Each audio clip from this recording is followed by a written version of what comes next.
요즘에 저를 좀 사칭하는 불법 리딩방이나 텔레그램 또 단톡방들이 굉장히 좀 많아지고 있는데 각별히 여러분들이 좀 주의를 했으면 좋겠어서 이렇게 좀 영상을 찍게 됐고요. 실제 피해 사례들도 좀 있는 것 같아요. 저는 이런 리딩이라든가 이런 걸 전혀 하고 있지 않거든요. 저를 사칭한 어떤 문자가 온다거나 그런 걸 받으셨을 때는 그냥 무시를 하시거나 꼭 신고를 꼭 해주시면 좀 좋을 것 같습니다.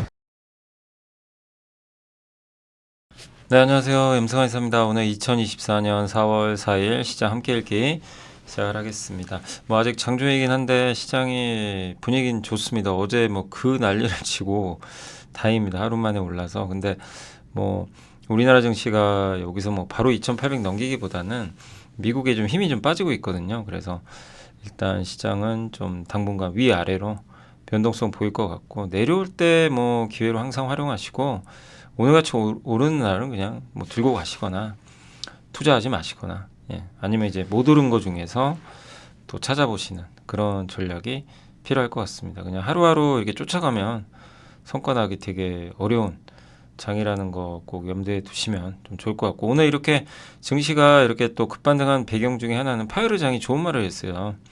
일단 이제 경기, 그러니까 이 연설에서 금리 인하에 대해서 한 3번 정도 인하를 시사하는 듯한, 직접 언급은 한 건 아닌데, 그러니까 물가 경로 바뀐 게 없다. 2%대로 가는 경로 그대로 유지 중이다. 이런 식으로 이제 좀 좋은 멘트를 날렸어요. 예. 그래서 이 부분이 이제 호재로 좀 작용을 했던 것 같습니다. 거기다 테슬라도 좀 반등하고, 또 미국의 마이크론이 어제 지진이 있었죠, 대만에서. 그래서 일단은 이제 좀 그 고객사들한테 가격 제시를 안 한대요. 가격 제시를 안 한다는 건 일단 이제 원하는 고객들한테 어떤 특정 가격을 설정을 좀 안 했다는 얘기인데, 아마 감산 때문에, 저 지진 피해 때문에 가격을 올릴 수도 있어요. 왜냐하면 공급이 줄어드니까. 그래서 이게 오늘 삼성이나 하이닉스에도 일단 긍정적으로 작용합니다. 그래서 오늘도 역시 반도체가 강한 흐름을 좀 보여주고 있다라고 보시면 좀 좋을 것 같습니다. 그래서 오늘 이제 올라가는 배경은 그렇게 생각하시면 되겠습니다. 이따가 이제 장 끝나면 또 말씀드리고요.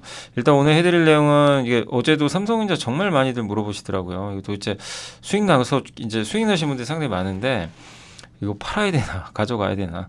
근데 결론은 가져가야 되고요.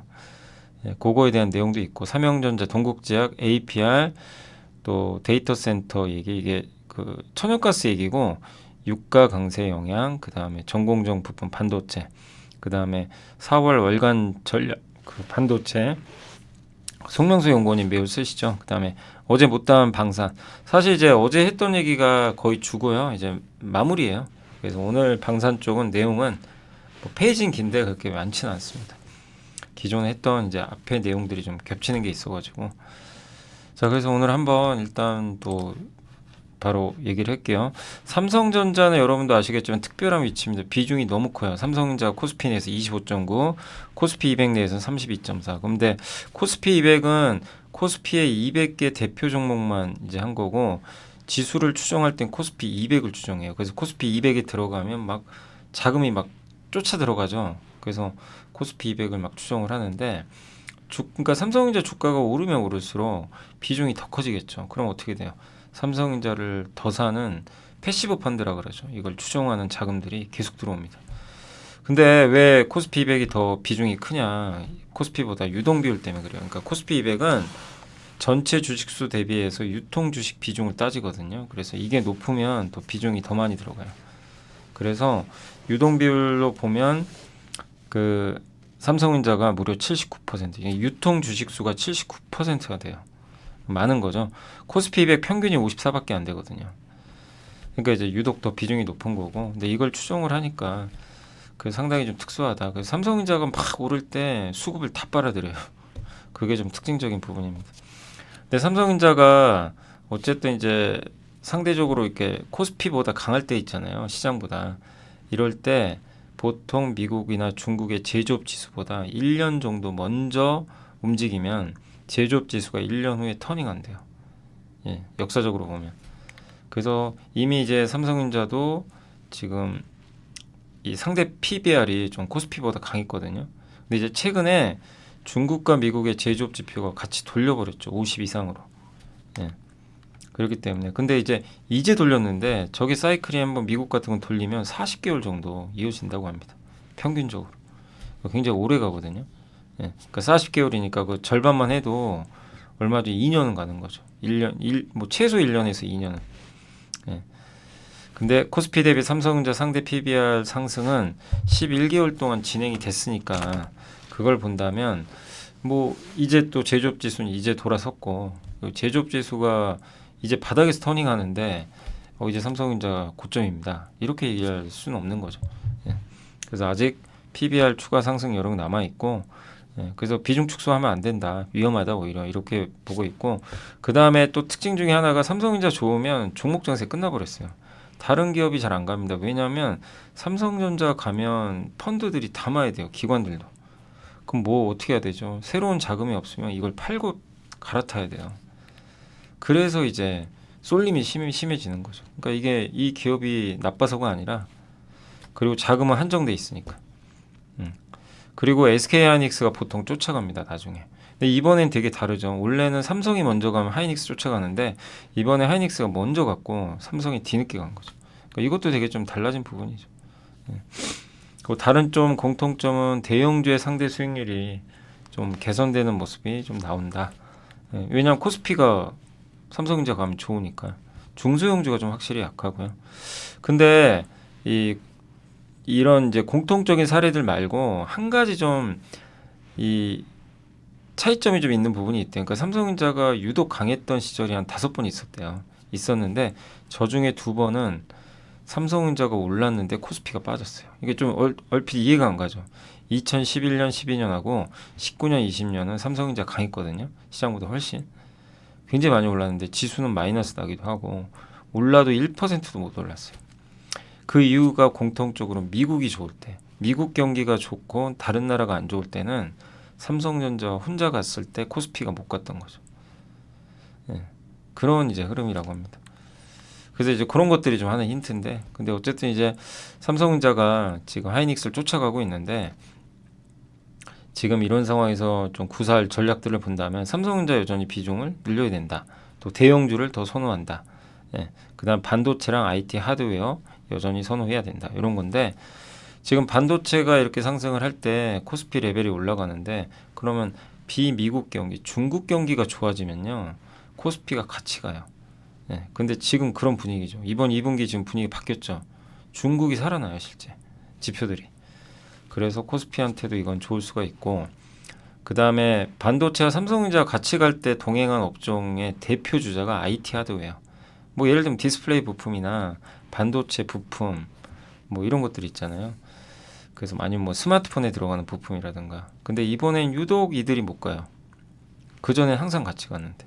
왜냐 감산 때문에. 근데 어쨌든 삼성전자가 이렇게 갈 때 대부분 같이 갔으니까 그럼 반도체 내에서도 부품사들 있잖아요. 뭐 소재나 부품 같은 전공정 회사들 있죠. 이쪽에 무게를 둬야 된다. 이런 내용이고 최근에 이제 유가도 오르고 막 이러면서 물가 우려도 커지고 있고 그러면 금리가 안 내려오죠. 그러면 고 멀티플 성장주는 좀 흔들릴 수 있어요. 그리고 나스닥도 좀 최근에 부진하고 그래서 반도체 IT 하드웨어가 지금 그걸 피할 수 있는 대안이다. 그러니까 결론적으로 저는 뭐 너무 오른 반도체를 투자해라 이건 아니지만 제 생각에도 삼성전자를 지금 단지 84,000원까지 왔다는 이유로 팔 이유는 없다. 그러니까 명확하게 뭐 많이 오른 거 말고는 없어요. 그리고 사실 많이 오른 거 맞나요? 삼성전자가. 예. 하이닉스에 비하면 전혀 오른 게 없는 것 같고, 그죠? 예. 그래서 그 갭을 좀 메꾸러 가지 않을까. 또 특히 중국 경기가 좋을 때 보통 삼성이 좋았거든요. 그래서 그러니까 이게 답이 될지 모르지만 삼성전자를 보유한 분들은 좀 한번 잘 고민을 해보시면 좋겠습니다. 이게 삼성전자가 옛날에 2019년, 20년에 굉장히 셀 때인데 코스피가 요만큼 올랐고요. 삼성은 급등했습니다. 다른 업종 다 안 가죠. 이게 미국이 좋을 때였어요. 그리고 하이닉스보다 삼성이 지금 이렇게 됐다는 건 못 갔던 거죠. 너무 벌어져 있죠. 그러니까 매꾸로 갈 가능성이 있고요. 자 그리고 이제 삼형전자는 저희 당사의 정우시 연구원님이 목표 주가 13,000원으로 올렸고요. 하이브리드 그 콘덴서 이제 축전기 같은 거 그거 만드는 회사인데 하이브리드 카에도 들어가고 이름 그대로 그 다음에 전기차에 들어가요. 근데 이름이 하이브리드 콘덴서니까 하이브리드 카에만 들어가나? 이게 아니고 이름 자체가 그냥 섞였다는 거예요. 이 고용량과 내구성 둘 다 잡는 콘덴서란 얘기입니다. 하이브리드 카에 들어가서가 아니고. 예. 그래서 전해 콘덴서의 고용량, 폴리머 콘덴서의 이제 좀 단단함, 이 둘 다 갖추고 있는데 이거를 설비를 지금 준비해가지고 내년에 이제 본격적으로 라인을 시작을 하게 되고 27년, 28년에는 7개 라인까지 늘어난다고 합니다. 그러니까 내년부터 이제 모멘텀 맞는 거고 전기차 하이브리드에 다 공급이 되고요. 자동차가 어쨌든 중요합니다. 자동차. 예. 그래서 연평균 이쪽은 좀 8.9% 성장하고 있고 그리고 하이브리드 콘덴서는 내년 이후에 생산되니까 더 나아지겠죠. 자동차용 콘덴서가 가전 쪽보다는 수익성이 더 좋다고 합니다. 그리고 올해 연초 이후로 서버 있죠. 데이터 센터. 여기에 SSD라고 저장 장치 여기에도 들어가는데 그럼 이거 AI 수혜주인가? 이제 이럴 수 있죠. 이것도 반도체랑 같이 가나? 근데 그렇게 생각하시면 안 되고 비중이 작아요. 그러니까 이거는 그냥 하나의 이슈로 보시되 이게 중심은 절대 아닙니다. 근데 만약에 여기 그 삼성전자가 만약에요. 저 SSD 비중이 컸다면 거기 들어가는 그러면 주가 날라갔겠죠 이미. 그죠? 얘 AI네 이러면서 갔겠죠. 근데 그건 아닙니다. 자동차용 비중이 좀 높다. 근데 매력적인 건 뭐냐면 현금이 많아요. 순현금이 시총보다 더 큽니다. 이게 순현금인데 시총은 요거밖에 안 돼요. 예, 그리고 콘덴서 매출 늘어날 거고 설비 투자 이제 줄고 있고요. 그래서 이제 남은 건 뭐냐면 근데 얘 왜 이렇게 주가 안 가냐. 주주환원에서 물론 배당은 많이 줘요. 배당 수익이 3.5 나오니까 배당 성향이 43%나 돼요. 이거 갖고 뭐라고 할 수는 없어요. 번 돈 100원 중에 43원을 주니까 이건 뭐 마땅히 잘한 거죠. 근데 한 가지 아쉬운 건 자사주가 없어요. 뭔 얘기냐면 ROE가 너무 낮아요. 3%. 정부가 원하는 거 이런 기업들 ROE 올려라. 제일 좋은 거는 이익을 많이 늘리든가 아니면 현금 많잖아요. 이 현금은 저대로 두지 말란 얘기예요. 저 현금을 자사주 대량 매입해서 소각하면 주가 자동으로 올라가겠죠. 근데 왜 그걸 안 하죠? 그건 저도 모르고. 그래서 삼성전자가 지금 해야 될 거는 빨리 좀 자사주 매입 소각하셔가지고 정부의 이 정책에 대응을 하셨으면 좋겠습니다. 대주주가 어떤 생각인지 모르지만 그리고 지금 주주분들도 그걸 회사에 계속 건의를 하세요. 삼성전자 혹시 주주분 계시면 건의해야죠. 아니 순연금이 저렇게 많은데. 예. 그래서 그 중에 일부를 자사주 매입 소각만 해도 주가는 급등하겠죠. 예. 근데 그런 게 좀 없어서 좀 아쉬운 부분입니다.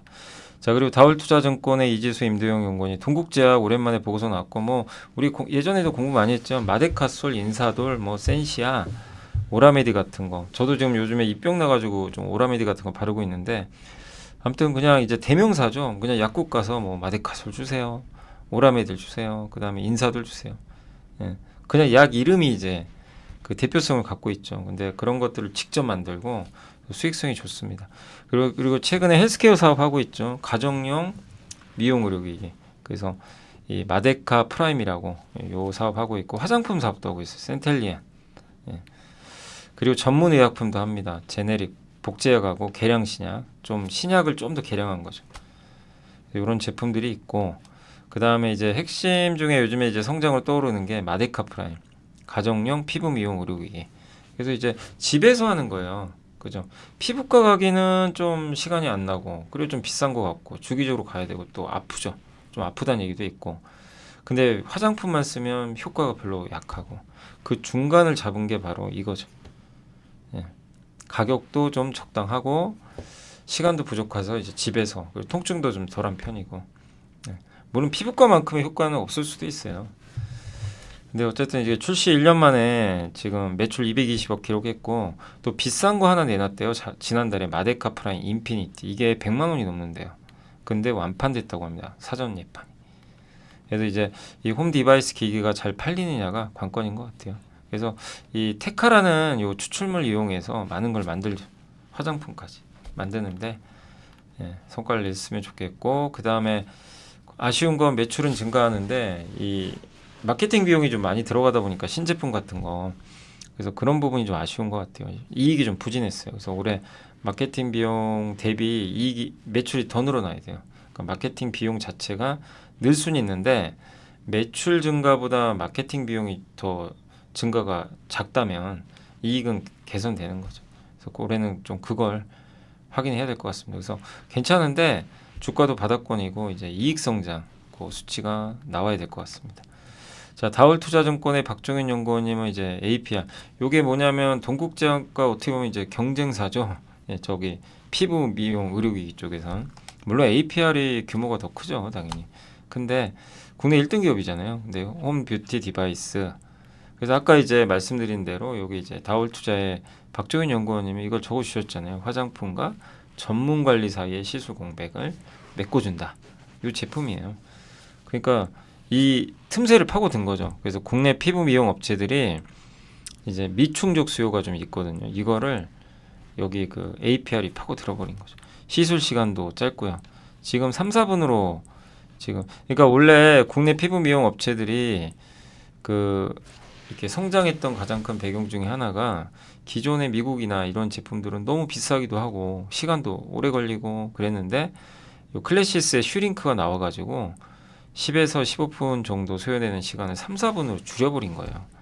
가격도 좀 더 낮은 편이고 그죠 우리나라 게 그리고 의사 입장에선 시간 짧아지면 당연히 더 좋죠. 그리고 통증도 줄어들고 예.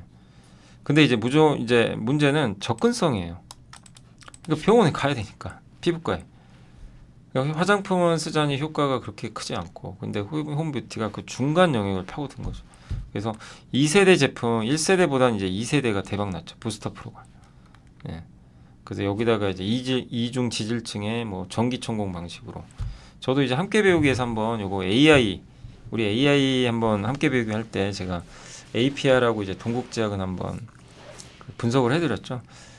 그래서 그것도 한번 참고하시면 되겠고 근데 어쨌든 실적 성장의 핵심은 신제품, 소모품 성격의 화장품, 해외 출시 이 세 가지가 맞물리면 좋아질 텐데 이번에 4월에 홈튠이란 신제품이 나온대요. 이게 이제 성과가 나야 돼요. 그리고 미국과 일본에서도 효과 이런 것들을 좀 봐야 되고 4분기가 최대 성수기라고 합니다. 항상. 근데 최근에 이제 1분기는 좀 이제 지난 4분기 피크아웃 우려부터 해가지고 보호해수 물량 있죠. 지난달 말에 보호해수 1차 풀렸고요. 이번 달에 한 번 더 있어요. 11.6. 근데 지난달에 11.5, 이번 달에 11.68. 이 두 개가 제일 많아요. 이거 끝나면 이제 6개월 지나면 6.39. 그걸 많지는 않죠. 그러니까 정점이에요. 지금 이번 4월 말이. 그래서 4월 한 중순까지는 이것 때문에 좀 부진할 수도 있어요. 사람들이 저거 나오면 사자 막 이럴 수도 있으니까. 근데 오히려 기회인 거죠. 예. 이제 결국 저거는 지나간 이슈니까.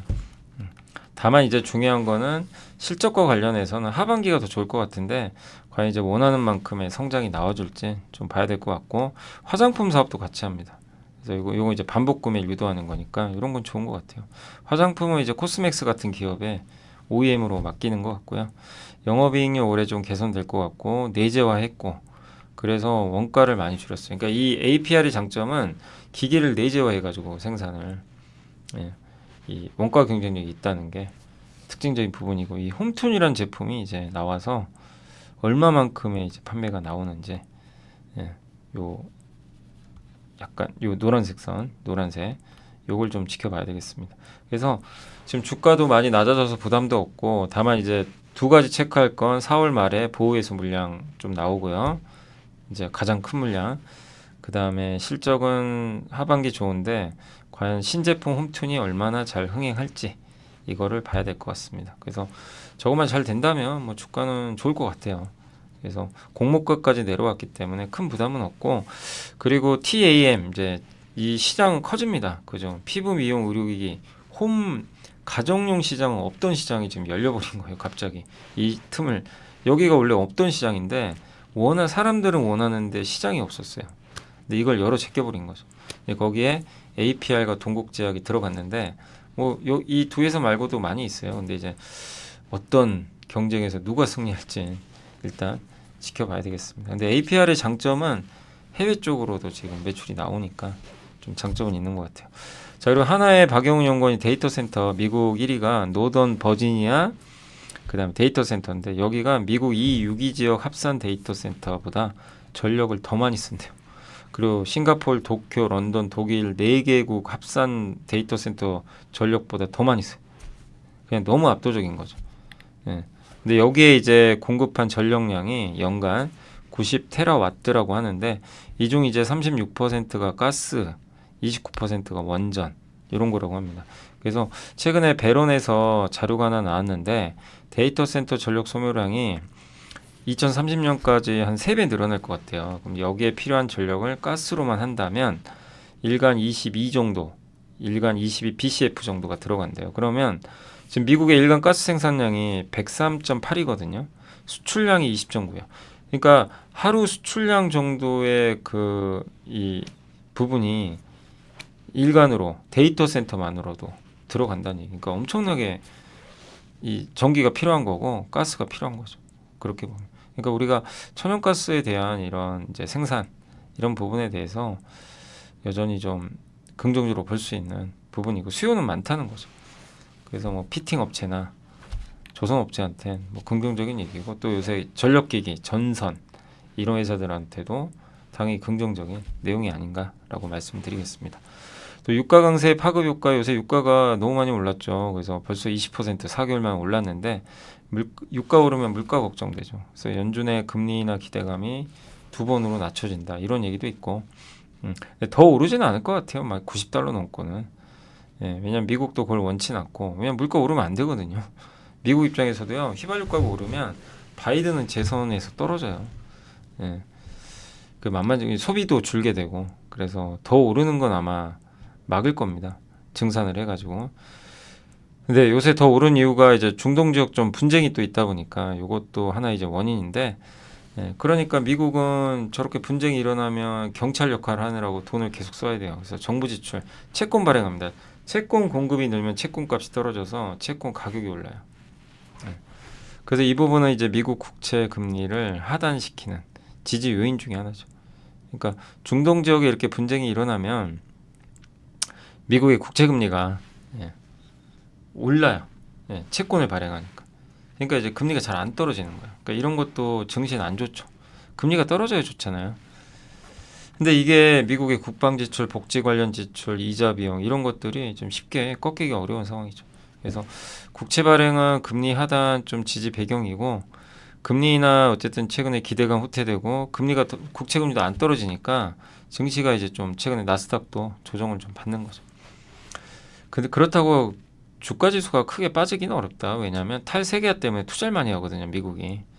AI 투자도 마찬가지고 그렇기 때문에 뭐 투자를 통한 부분은 긍정적이다. 그래서 증시 하락폭도 제한적이다. 유가 상승 때문에 우리가 관심 가져볼 만한 아이디어는 중동이다. 사우디다. 그래서 작년에 인도, 인도네시아, 일본이 좋았다면 올해는 중동도 볼 필요 있다. 그래서 어제 기억하시잖아요. 어제 공시 나왔죠. 삼성 엔지니어링하고 GS건설이 거의 뭐 역대 3번째 규모의 해외 수주 따낸 거. 그게 사우디잖아요. 예. 그러니까 아마 이런 사우디의 지출이 계속 늘어나면서 한국 건설 또 기자재 업체들한테는 좀 좋은 모멘텀이 되지 않을까 이렇게 보고 있습니다. 그래서 실제로 한국 기업들도 그 수혜를 좀 받고 있다라고 봐주시면 좋을 것 같습니다. 그래서 이런 이제 아이디어니까 근데 여기는 방산 얘기가 나왔어요. 뭐냐면 중동 지금 분쟁 지역이니까 실제 사우디가 돈을 계속 지출한대요. 국방비를. 그러니까 우리나라 방산주들한테는 긍정적인 이슈가 되는 거죠. 그래서 우리가 방산주 볼 때 맨날 우리가 이제 뭐 하나 에어로스페이스, LIG, 넥슨 좋죠. 뭐 근데 그런 것도 있지만 뭐 풍산도 있고 155mm 포탄, STX 엔진도 있고 그 다음에 S&T 다이나믹스 이런 기업들이 그 장갑차하고 거기 어디죠? 그 탱크에 들어가는 변속기나 이런 이제 엔진 그걸 국산화하고 있잖아요. 이런 모멘텀도 있는 거죠. 그래서 꼭 그 방산 쪽도 한번 잘 이렇게 기업들 찾으셔가지고 공부하는 것도 좀 좋을 것 같습니다. 자, 그리고 이제 이건 하나그룹인데 그 하나그룹은 잠깐만 이것만 좀 말씀드릴게요. 공시가 나와가지고 어제 그래서 하나오션하고 하나솔루션에 각각 양도를 했어요. 뭘 양도해? 육상 플랜트 예, 하고 해상풍력. 근데 가격이 그러니까 이거를 돈을 받고 이제 넘기는 건데 육상 플랜트는 하나오션이 해양 플랜트 하잖아요. 그러니까 이게 시너지가 있을지 잘 모르겠어요. 육상 플랜트는 건설사 영역인데 이거를 일단 조선사가 가져오게 되고 이익률도 공개가 안 됐다고 합니다. 그리고 해상풍력은 장기로는 긍정적이겠죠. 왜냐하면 여기 신한우이 2.65조 원 규모 사업자로 하나가 성전됐는데 이걸 이제 하나오션이 가져가는데 당장 실적에 영향을 주진 않고 이제 내년부터 반영은 될 것 같고 해상풍력 설치선 같은 거 잘하니까 그래서 이런 부분은 장기적으로는 좋은 것 같아요. 다만 이제 조선주라고 보기가 이제 애매해지는 거죠. 방산주인지 플랜트주인지 이게 섞여버리니까 그거는 이제 시장이 어떻게 판단할지 좀 봐야 되겠습니다. 하나솔루션은 태양광 장비 회사 가져옵니다. 그래서 이거는 장기적으로 긍정적이에요. 수직 계열을 하니까. 예. 태양광 이제 모듈이나 이런 거 만드는 장비 회사를 인수하게 됐고요. 다만 이제 이게 당장 뭐 실적에 영향을 주는 건 아니니까 시간은 걸리겠지만 이런 교통 정리를 좀 하고 있고 한화가 이번에 이제 이 두 회사에 각각 요 사업들을 줘요. 그래서 4,400억 정도 규모 자금을 확보합니다. 그래서 이 문적 분할을 했거든요. 하나 모멘텀을 따로 분할을 했는데 물적 분할이에요. 그럼 원래 우리가 물적 분할하면 아주 싫어하죠. 근데 공시에 써 있어요. 5년 동안 비상장하겠다. 상장 안 시킨다. 5년 후에는 하겠다는 건지 제가 모르겠지만 일단 5년간은 상장 안 시키겠다. 그럼 일단 단기적으로 리스크는 없죠. 그리고 2차 전지 장비 사업 하거든요. 예. 그래서 거기서 이제 얼마만큼의 시너지 효과 나올지 좀 봐야 될 것 같고 확보한 현금으로 저 이제 주주들이 원하는 건 배당입니다. 배당을 많이 주셨으면 좋겠고 저 현금 확보했잖아요. 그리고 근데 그걸 투자로 쓸지 차익금 갚을지는 좀 명확하게 회사가 언급을 해줘야 될 것 같습니다. 그래서 하나는 저 4,400억을 어떻게 쓸 거냐. 그게 주가를 결정할 것 같아요. 그것도 한 가지 이슈는 현대GF홀딩스가 어제 현대홈쇼핑 급등했죠. 발행 주식의 25%인 300만 주를 공개 매수한대요. 원래 이 공정거래법상 지주회사 행위 제한 요건으로 지금 25% 갖고 있으니까 현대GF홀딩스가 5%만 지분을 가져가면 이게 끝나요. 법적으로 아무 문제 없어요. 근데 25%를 사겠대요. 20% 더 사는 거죠. 64,200원에. 그래서 이제 주가 급등했는데 아마 현대홈쇼핑이 원래 배당 많이 주거든요. 그래서 아마 배당 수익을 더 수취하기 위한 목적 아닌가 이렇게 보여집니다. 그래서 현대홈쇼핑은 펀더멘탈로 갔다기보다는 저런 이슈가 좀 있었다. 근데 현대홈쇼핑이 현대퓨처넷 지분도 계속 샀잖아요. 그러니까 같이 가버리는 거죠. 퓨처넷도. 그리고 현대백화점도 현대홈쇼핑 지분을 15% 갖고 있어요. 그러면 원래 저 15%면 30%까지 채워야 되거든요. 지분을. 아니면 매각해야 돼요. 그래서 현대백화점은 요 공개 매수에 참여할 가능성이 있어요. 현대백화점이 현대홈쇼핑 지분을 저 GF홀딩스에 넘겨버리는 거죠. 그럼 현대백화점도 좋아요. 이거 어차피 현대홈쇼핑은 사든가 15%를 더 매입하면 돈 들어가죠. 아니면 매각해야 되는데 매각자 찾기도 쉽지 않고 근데 안 하면 법을 어기는 거잖아요. 그래서 저 이제 갖고 있는 15%를 그냥 저 홈쇼핑 저기 GF홀딩스에 넘길 수도 있는 거죠. 근데 그거는 아직 백화점이 어떻게 할지 결정 안 났으니까. 근데 넘긴다면 이거 역시도 좀 호재가 아닐까 이렇게 생각되고 또 현대백화점은 현대퓨처넷 지분도 갖고 있거든요. 이것도 어떻게 해야죠 해결을. 그래서 이런 부분들이 좀 있어서 아무튼 이제 그러니까 갑자기 좀 하나그룹과 뭔가 이 현대백화점 그룹이 좀 뭔가 지금 약간 그 교통 정리를 좀 하고 있다. 이런 것들은 좀 참고하시면 좋겠습니다. 일단 주가에는 하나 쪽에는 아직은 좀 중립적인 것 같고 중장기로는 괜찮은 것 같은데 다만 GF 현대홈쇼핑에는 하고 현대백화점한테는 좀 호재가 아닌가라고 생각을 합니다. 자 그리고 이제 그 어제 못다한 그 방산 마지막 한 번 더 하고요. 자 이 방산주 보시면 예. 지금 우리가 어제 어디까지 했죠? 수요 얘기하다 말았죠. 여기 해야죠. 여기. 그러니까 공급 얘기를 했고 이제 수요 얘기할 텐데, 그러니까 어제 결론적으로 그 방사는 지금 이제 인도라든가 중국이 GDP가 올라가는 분위기고 서로 막 영토 분쟁 부분도 있고 한쪽은 대만, 한쪽은 뭐 저기 파키스탄. 그 둘 다 또 사이도 안 좋고 인도와 중국 사이 안 좋잖아요. 네. 그래서 전체적으로 전쟁이 날 부분도 우리가 관가해서는 안 된다. 이런 내용인데 당연히 나면 안 되지만 예, 과거 데이터를 보면 조짐이 없는 건 아니다. 이런 내용입니다. 그러니까 이거는 방산업종한테는 어쨌든 긴장감이 조성된다는 건 매출이 늘 수 있는 부분이 되는 거고요. 또 수요 관점에서 보면 방산 수요가 구조적으로 성장하나 아니면 경기 순환적인가. 근데 구조적 성장한답니다. 왜냐하면 방위력계에서 무기 구입인데 무기 구입 부위는 GDP 따라 연동돼요. GDP의 몇 퍼센트 딱 찍죠. 그래서 GDP가 올라가면 그러니까 방위력계 선비 계속 증가하는 거예요. 왜냐하면 전 세계 GDP가 올라가거든요. 꾸준하게. 이게 정유주랑 다른 점이죠. 경기 민감주의. 예. 근데 국내에서 그럼 방산주 그동안 왜 못 갔냐? 왜 작년부터 움직였냐? 그 이유가 뭐냐면 방산주가 움직인 이유는 수요처가 국내밖에 없었거든요. 거의. 근데 이제 메이저리그에서 콜업이 왔죠. 한국은 어제 설명드렸죠. 가격, 품질, 납기 요 세 개 중에 가격과 납기에 강해요. 그죠? 그래서 즉시 전력 투입이 필요한 국가들에서 필요한 거죠. 그래서 폴란드가 가져가고 중동이 가져가려고 그러고. 예. 그것도 성능이 떨어지는 것도 아닙니다. 그래서 이제 바뀐 거죠. 그 미국은 국방비가 전 세계에서 40%예요. 전 세계 국방비 다 따지고 보면 미국이 40% 제일 많고 그 다음이 이제 어떻게 보면 중국이겠죠. 10% 정도 되는 것 같고 앞으로 근데 중국은 5년간 한국의 6배 달하는 국방비를 지출할 예정이고요. 미국 국방 예산은 올해 최대입니다. 역대 최대로 확정되고 유럽도 GDP 대비 2%까지. 여기 GDP 대비 2%인데 유럽 국가들인데 다 밑에 있죠. 예. 그리스하고 미국 그다음에 리투아니아 뭐 요 정도 제외하면 다 2% 이하예요.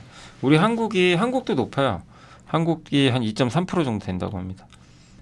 한국의 방위력 개선비는 28년까지 연평균 11.3 증가하고요. 글로벌 무기 증가율인데 거래량인데 지금 요 정도니까 요만큼은 증가할 수도 있대요. 방위 산업은 또 특징이 공급이 제한돼 있습니다. 만드는 업체가 거의 한정적이죠.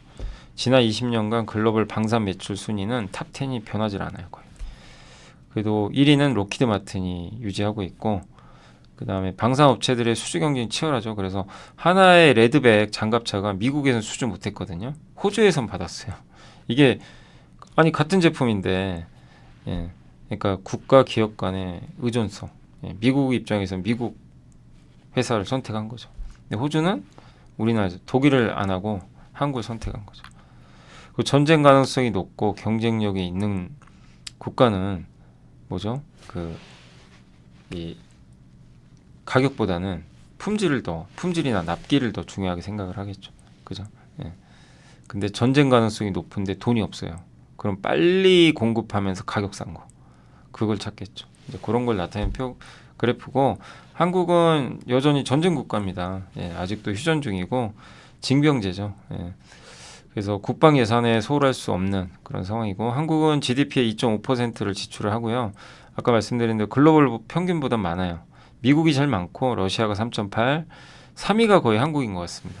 그만큼 지출을 많이 하고요. 그러니까 GDP 대비 절대 금액 말고 그다음 앞으로도 계속 더 증가합니다. 그래서 앞으로 28년까지 방위력 개선비가 연평균 11.3인데 과거 연평균 5.1% 증가했거든요. 그러니까 훨씬 많은 거죠. 요게 KF21이고 미국 F16이죠. 그래서 요게 이제 한국 항공우주가 일단 그 올해부터인가요? 아마 생산이 들어가는 것 같은데 좋은 결과 나왔으면 좋겠고 가격은 더 싼 걸로는 알고 있습니다. 예. 어느 정도 싼지 잘 모르겠고 그 다음에 요게 전차 K2 미국의 M1 예.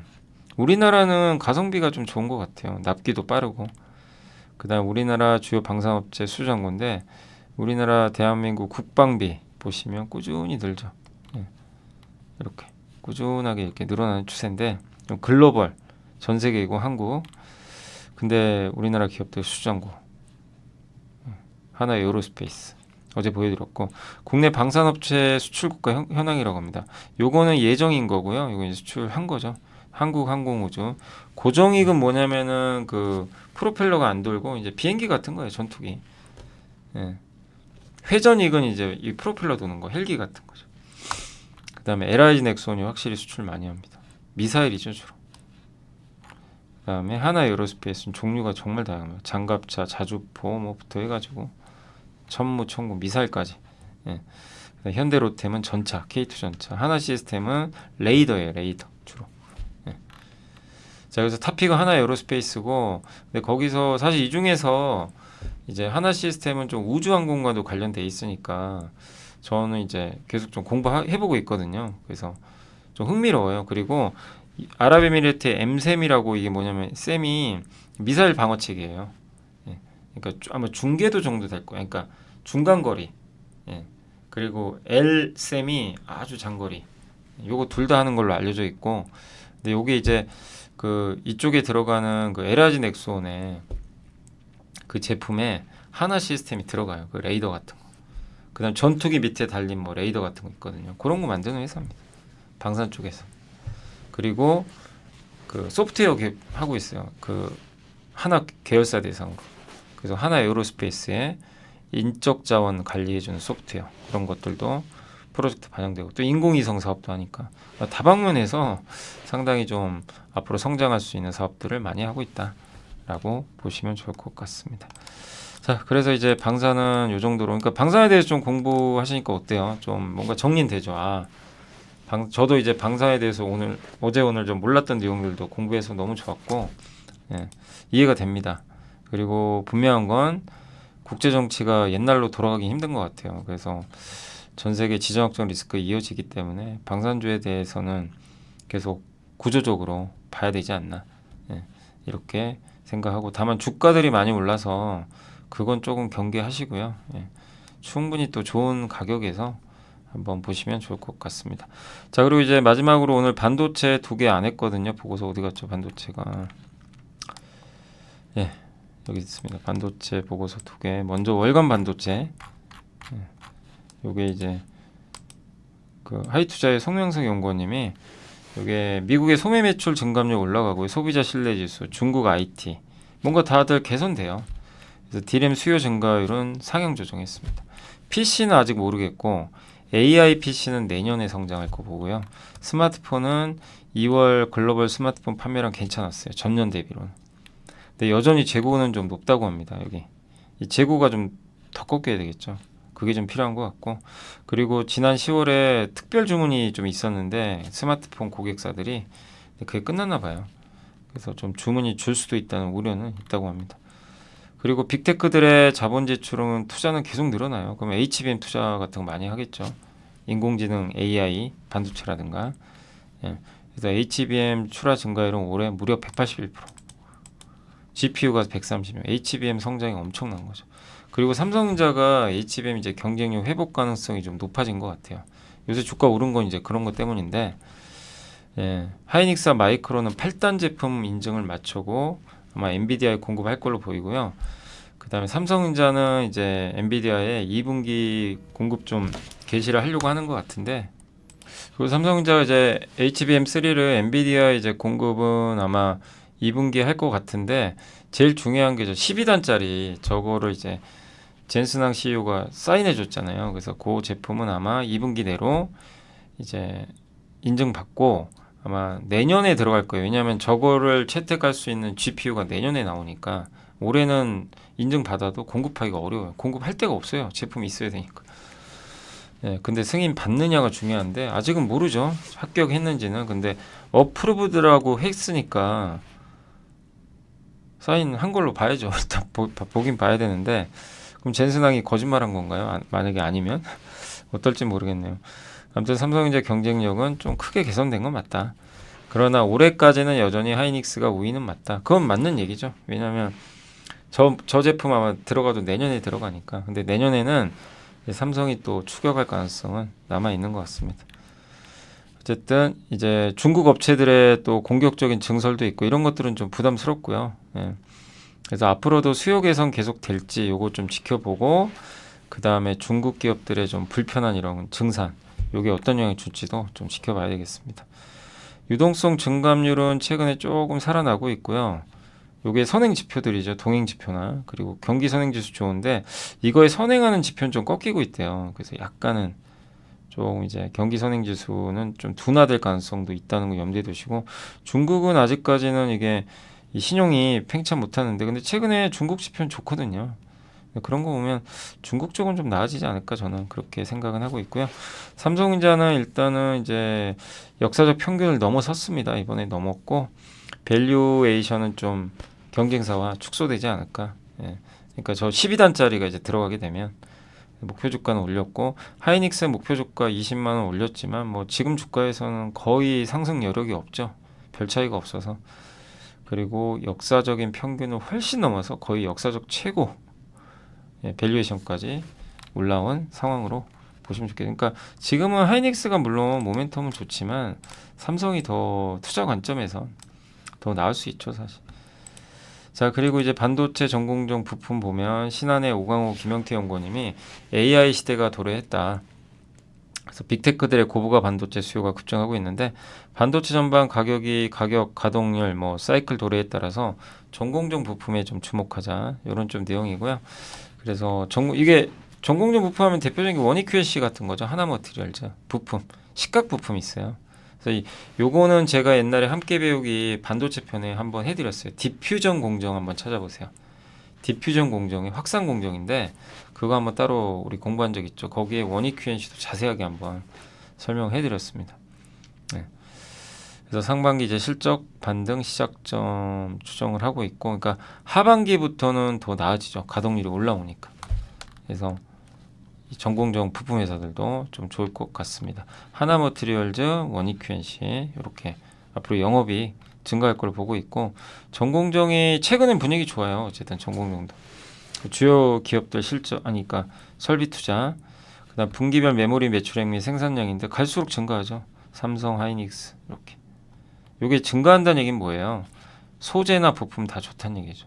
그러니까 저는 소재도 괜찮게 보는데 소재도 계속 예전부터 이제 많이 말씀드리고, 근데 소재하면 가장 대표는 그 3인방이 제일 가장 대표고요.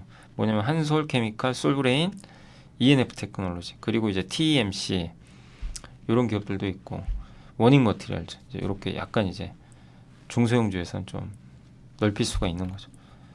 자, 그리고 여기 이제 부품업체 밸류체인이고요. TCK, 하나머티리얼즈, 원익 QNC, BCNC, SNS텍, 코팅은 코미코, 세정 코팅 다 원익 QNC도 있고, 소켓은 리노공업, TSE, ISC. 그 다음에 여기가 이제 전공정 장비 쪽입니다. 노광, 여기 빛을 EUV 하는 거고, 파크, FST, 펠리클.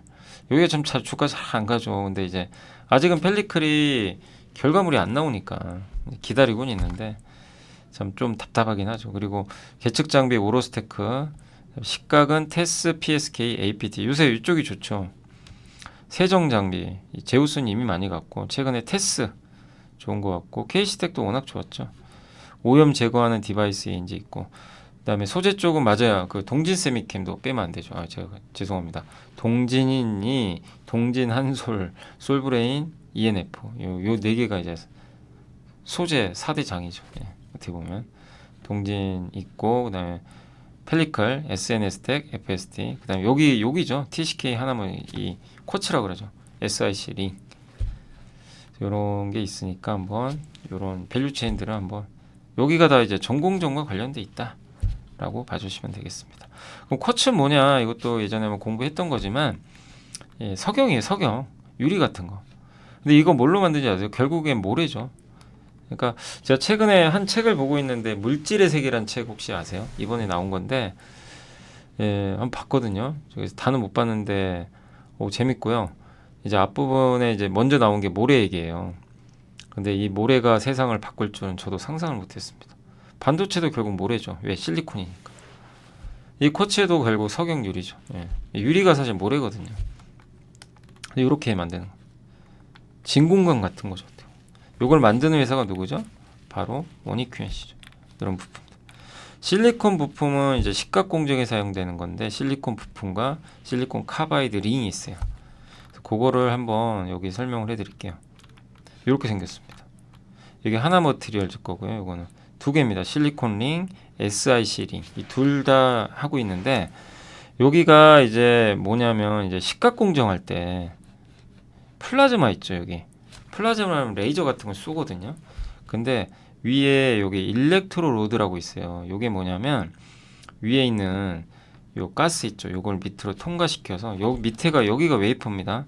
이 웨이퍼에다가 플라즈마 있죠. 얘가 가스가 나오면서 플라즈마가 균일하게 밑에 웨이퍼로 쫙 가요. 그래서 식각을 깎아내는 거예요. 그렇죠. 그래서 이 가스를 통과시켜 주는 겁니다. 이게 일렉트로 로드예요. 예. 그거라고 보시면 되겠고, 이 일렉트로 로드를 이제 실리콘 부품으로 만드는 거죠. 이런 걸. 이것도 만들고 있습니다. 그리고 요 위에 그러면 이 일렉트로 로드를 요 안에 고정을 해야죠. 그걸 가이드링이라 그래요. 가이드링. 예. 이 가이드링 역시 여기 보시면 실리콘 링으로 이렇게 좀 하고 있다라고 보시면 좀 좋을 것 같고, 그 다음에 또 한 가지가 이 밑에 보면 웨이퍼 있잖아요. 웨이퍼를 고정해야 됩니다. 그걸 포커스 링이라고 그래요. 얘를 꽉 잡고 있어야 돼요. 저게 이제 SiC 링이에요. 요게 여기서 플라즈마 막 쏘니까 얘가 얼마나 환경이 가혹하겠어요. 저 견뎌야 되거든요. 그 저걸 이제 저 포커스 링이라고 하는데, 저 빨간색 얘를 딱 고정시켜가지고 너 도망가지 마라. 플라즈마 확 쏴가지고. 근데 저게 마모가 엄청 빨라집니다. 그래서 저걸 이제 SiC. 요거 독점하는 회사가 거의 TCK고, 여길 뒤집고 지금 들어간 회사가 하나머티리얼즈랑 KNJ 같은 회사죠. 예. 그래서 막 특허 소송도 하고 그랬던 거죠, 서로. 그래서 요런 이제 공부 한번 더 해보시면 좋겠습니다. 자, 그래서 오늘 이제 보고서는 여기까지 한번 설명해드렸고요. 그 다음에 그 내부자 매수는 어제 삼성중공업의 최성환 부회장님이 5억 원을 샀어요. 그러니까 이런 건 좀 의미가 있죠. 굉장히 많이 사줬고, 성신양에는 한인호 대표가 한 4,300만 원 정도 매수가 들어왔습니다. 전자공시로는 어제 공시가 좀 있었던 게 현대미포가 PC선, 원유 운반선, 석유 제품 운반선 4척, 저스템이 디스플레이 제조 장비 수주 따냈고요. LG 디스플레이. 아까 설명드린 하나가 플랜트 사업 풍력을 각각 2,100억, 1,800억에 하나오션에 저걸 양도를 했고요. 그러니까 4,000억 정도. 태양광 장비는 하나솔루션에 넘겨버렸어요. 예. 7월 1일 날 양도를 합니다. 하나가 그리고 회사 분할 결정했습니다. 그래서 하나 모멘텀을 만들고요. 이 회사는 2차 전지 장비 같은 거 만들어요. 근데 물적 분할이에요. 근데 5년 내에는 상장 안 한다. 이렇게 적혀 있었고, 그 다음에 어제 GS건설이 사우디에서 대규모 수주 1.6조짜리 했고, 핵심은 삼성 엔지니어링이에요. 여기가 7.8조나 되는 대규모로 둘 다 했어요. 네, 삼성이 7.8조, 사우디가 1.6조. 근데 이거 혹시 기억나세요? 제가 요새 조선에 지난주에 LNG 공부했잖아요. LNG 운반선. 거기서 이 처음에 이제 계획을 하고 EPC라 그러죠. 예, 엔지니어링 설계하고, 예, 그 다음에 그 조달하고, 예, 그 다음에 시공, 요렇게 요 순서. 그래서 이 세 개 다 하는 회사를 EPC.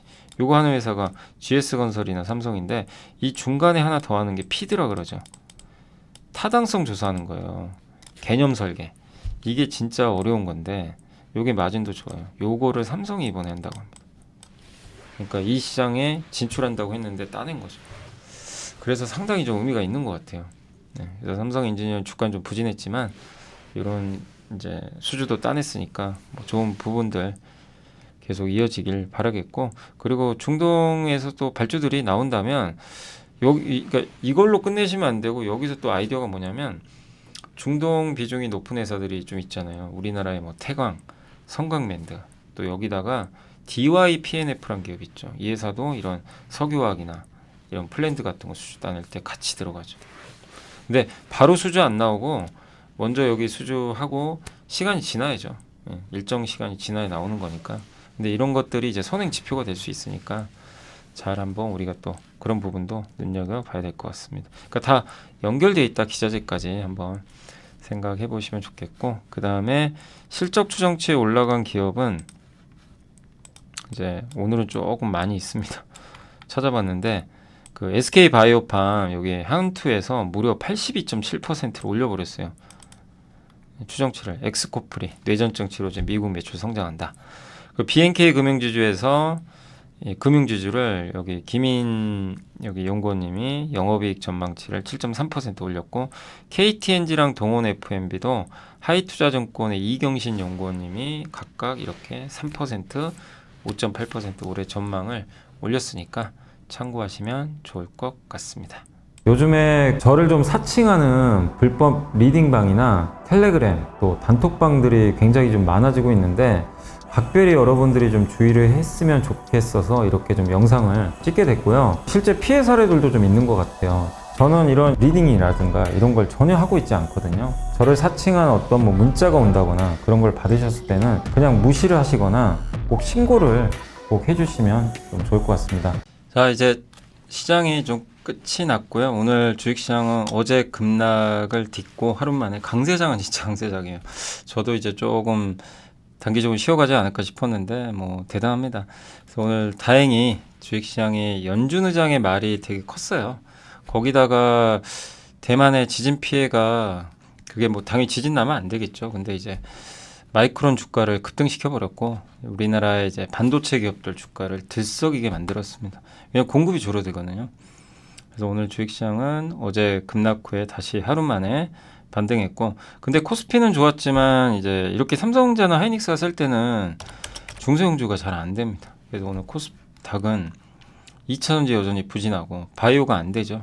근데 오늘 코스닥에서도 뭐가 됐죠? 반도체만 됐죠. 그러니까 반도체가 명확한 주도주죠. 주도주고.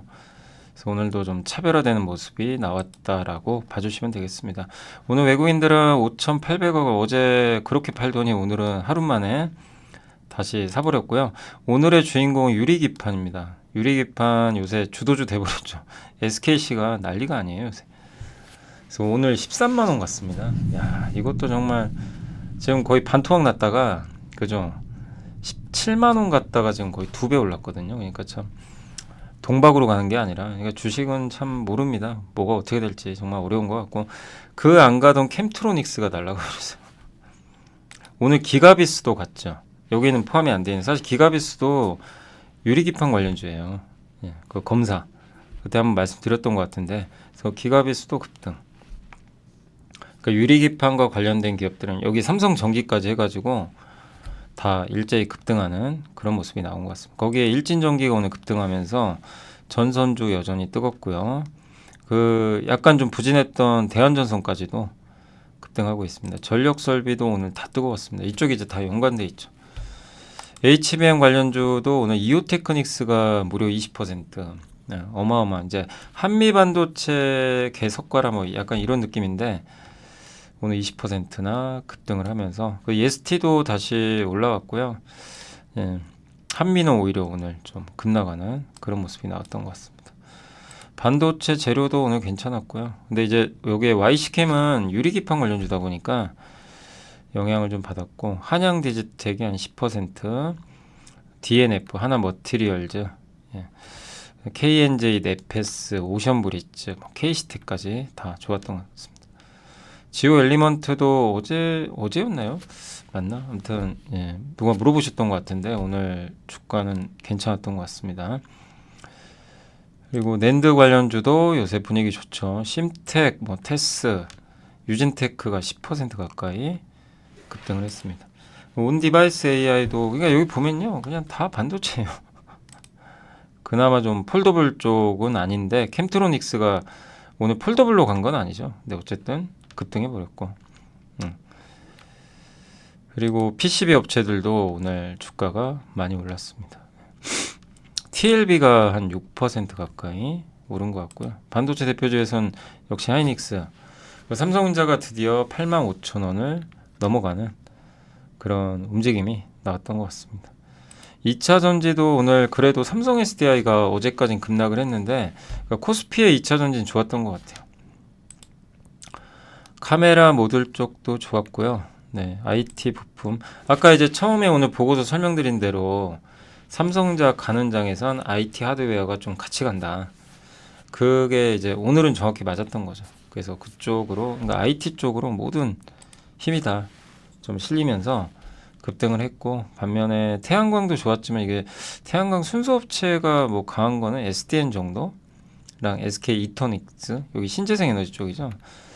그쪽이 좀 강했고, 그다음 풍력 에너지도 여기 연결되고 LS, CS 윈드, 태용 이런 기업들의 주가가 좋았던 것 같습니다. 우주항공도 오늘 한양 디지텍이 포함돼서 그런 거고요. 세트렉 아이나 하나 에어로스페이스 이런 기업들은 좋았던 것 같습니다. 오늘은 자동차도 좋았어요. 기아, 현대차가 최근에 급락했죠.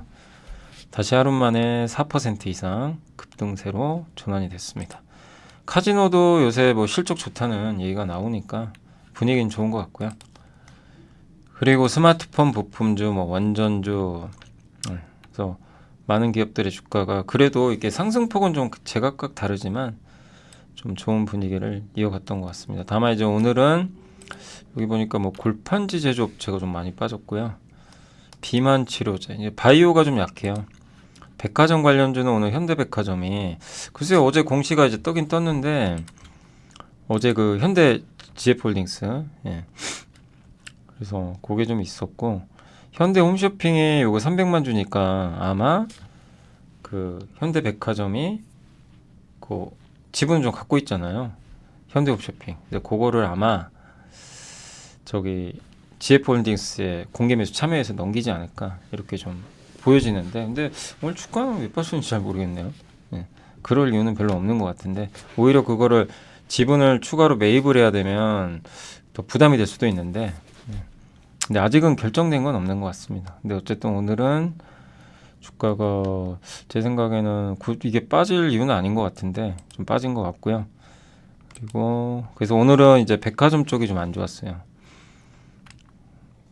인터넷도 카카오가 오늘 좀 안 좋아서 카카오는 이게 좀 제가 또 뭐라고 해야 될지 모르겠는데 어제 그 기사 보셨어요? 카카오? 대체 이게 카카오 경영진들은 도대체 무슨 생각하시는지 잘 모르겠네요. 주주를 뭘로 하는 거죠 지금? 네? 제가 왜 이 말씀을 드리냐면 물론 실적 부진도 있을 수도 있지만 그 카카오의 그 옛날에 카카오뱅크 먹튀 사고 있었잖아요. 이게 뭐죠? 스톡옵션 같은 거 아마 기사 검색하면 나올 거예요. 그런 그 분을 결국엔 CTO 최고 기술자죠. 임원인데 거기에 안 쳤더라고요. 결론은. 근데 그거는 이제 언론에서도 문제 제기를 한 거죠. 근데 기어이 안 칩니다. 주주분들이 뭐라고 생각하겠어요. 근데 왜 그런지를 모르겠어요. 그냥 주가에 관심이 없는 건지 그냥 말로는 바뀐다고 하는데 바뀌는 건 없는 것 같고 여전히 주주 가치는 뭐 저 멀리 있는 것 같고 근데 그런 거부터 바꿔 나가야 되는 것 같은데 여기 표면적으로 뭐 실적 부진 전망이라고 하는데 저는 그 생각보다는 사실은 어제 그 결정이 좀 실망스러운 거 아닌가 그런 생각이 좀 들긴 들어요. 한번 기사를 찾아보시면 나올 거예요. 근데 여기는 좀 안 나온 것 같은데 여기 있네요. 여기 카카오 정규돈 제 CTO 임명. 요분 이 사람이 결국엔 준법감시위원회를 설립을 했는데도 먹튀 논란에 오른 사람을 올린 거예요. 결국엔 임원이 된 거죠. 그럼 뭐 준법 이게 뭐가 필요하냐 이거죠 지금. 근데 이거는 결국엔 이렇게 한다는 건 뭐죠? 주주들 신경 안 쓴다는 얘기랑 똑같은 얘기 같은데 저는 좀 약간 이해는 안 가지만 그건 좀 너무 아니지 않나 그런 생각이 듭니다. 이분 아니면 뭐 없나요 사람이? 그렇게 대단한 사람인지는 제가 잘 모르겠고 아무튼 뭐 그렇습니다. 그러니까 이런 것들이 암암리예요. 이게 주식시장에는 실적만 가지고 움직이는 게 아니다 보니까 영향을 주는 거죠. 그래서 좀 그런 결정은 좀 아쉽지 않나 하는 생각은 들긴 합니다. 그래서 오늘 네이버는 올랐는데 카카오 혼자 빠진 건 좀 그런 거 아닌가라는 생각을 일단 좀 하고 있고요. 의료 AI는 오늘 좀 안 좋았습니다. 뷰노가 좀 많이 빠졌고요. 그리고 딥노이드 뭐 이런 기업들도 약간 빠진 것 같습니다. 조선주는 오늘 하나오션이요 혼자 빠졌어요. 근데 어제 아까 제가 말씀드렸죠. 하나오션이 그 육상 플랜트하고 풍력 있죠. 이 두 개가 지금 당장 뭔가 실적이 플러스 되는 것 같지는 않은데 그걸 이제 돈 주고 가져온 거잖아요.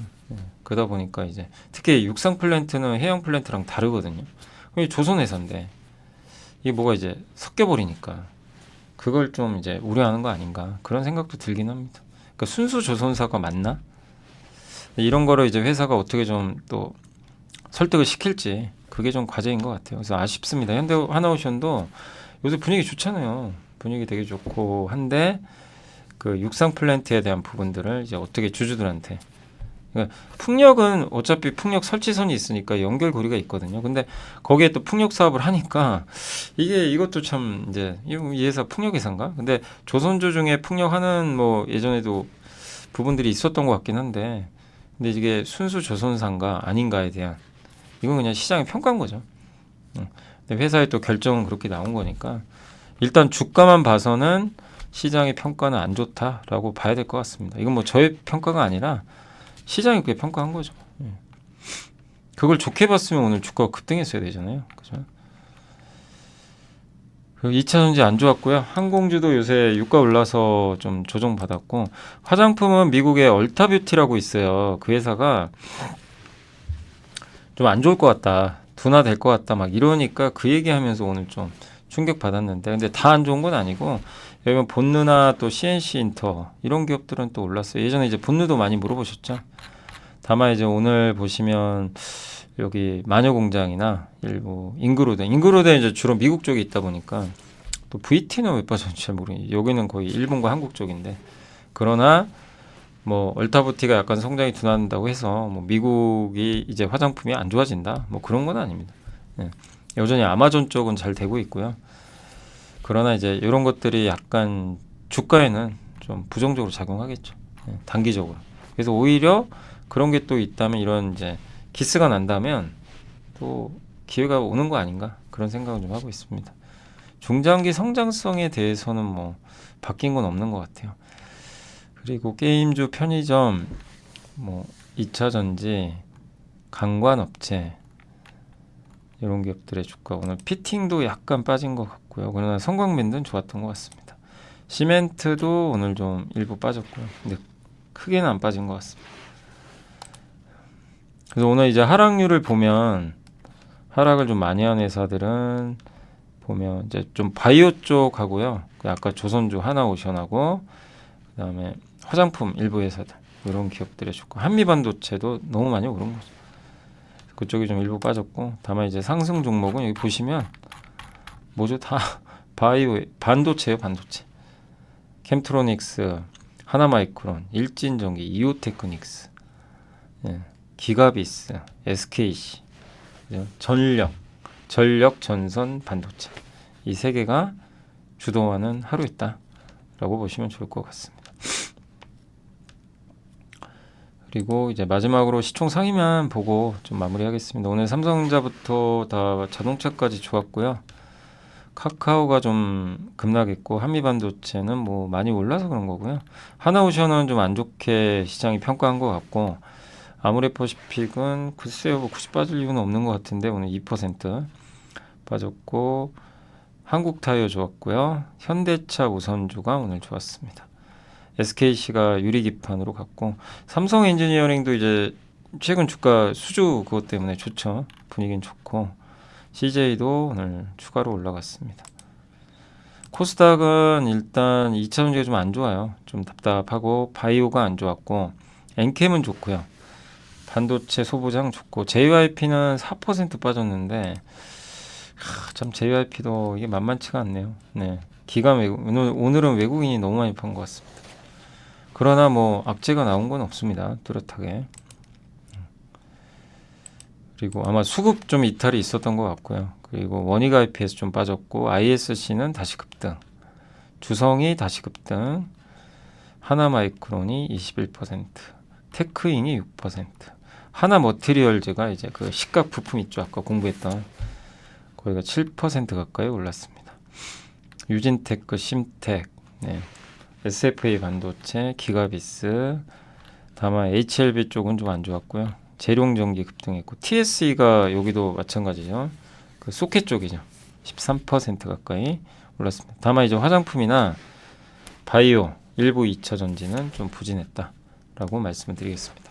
자, 그래서 오늘 이제 시장은 여기서 좀 마무리하겠고요. 증시가 하루하루 이게 변동 큰데 제가 당부드리고 싶은 거는 증시에 많이 오른 건 맞으니까 쫓아가지 마시고 주식 뭐 들고 가는 건 좋은데 이렇게 너무 오르는 날 추격하지 마시고 어제처럼 뭐 이렇게 급락을 하거나 좋은 가격이 올 때 그럴 때 한번 기다렸다가 좀 불편할 때 투자하시는 게 더 낫지 않나 이렇게 보여지고 미국 증시도 그렇고 한국도 그렇고 너무 무리할 필요는 없어요. 지금은 천천히 여유 가지고 하시면 좋겠습니다. 예.